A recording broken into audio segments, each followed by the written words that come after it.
Okay guys, welcome back to my channel. So video kali ini aku nak menjawab soalan guys ya. Ada yang bertanya aku, bang, apa itu bunyi yang whoops, yang keluar macam tu lah, yang bunyi macam bunyi bersin kan kalau korang pasang turbo. Lepas tu soalan kedua dia tanya, kenapa ada bunyi yang whoops tu macam yang korang selalu nampak dekat video kan, video-video orang putih ke. Tak kisahlah siapa-siapa pun, kalau yang main turbo tu dia akan ada sound macam tu. Okey, aku nak menjawab soalan guys ya. Okey, kepada bunyi yang whoops tu, itu adalah bunyi benda ni guys. Ini adalah blow off guys ya. Ini blow off. Okey, ini blow off. Kau kata tahu tu, bunyi blow off. Manakala yang bunyi yang whoops tu, itu adalah bunyi turbo guys.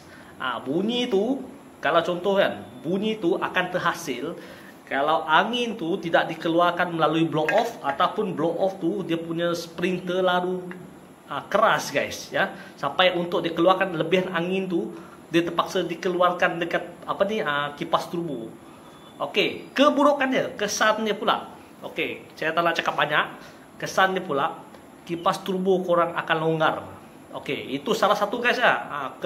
Korang punya kipas turbo akan longgar dan jangka hayat turbo korang tu tak lama guys. Yang ni mostly terjadi dekat RZ3 lah. Kalau RZ4 ni pula, bagi saya tahan lah kipas dia, sebab RZ4 kan, dia turbo yang agak besar jugalah orang cakap. Kipas dia pun besar. Lagi-lagi kalau korang ambil yang VF33 ataupun VF32.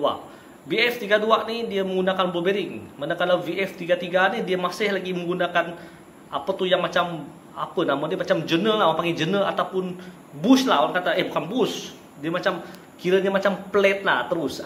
Dia tak menggunakan ball bearing. Jadi yang pakai ball bearing ni memang lancar, tapi korang kena minyak, kena selalu jaga lah orang cakap.